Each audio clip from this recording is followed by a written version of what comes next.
তারপর একদিন শান্ত জলের মতো চুপ হয়ে যাব,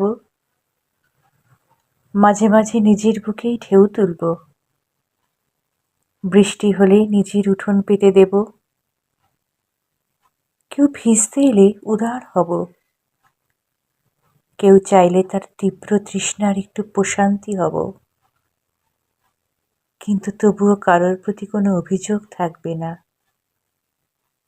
নিজের জায়গা বদল করব না, নিজে থেকে কাউকে কিচ্ছুটি বলবো না। ভীষণ দুঃখ পেলে রোদে পোড়া খরার মতো নিজেকে গুটিয়ে নেব আরো,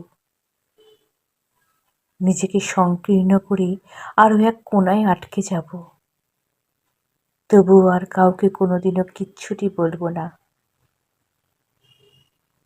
তারপর আস্তে আস্তে একদিন ভুলে যাব আমার কোনো প্রিয় মানুষ ছিল, কিছু স্বপ্ন ছিল, তারও হাত ধরে গোটা একটা জীবন কাটিয়ে দেওয়ার কথা ছিল। সব ভুলে যাব,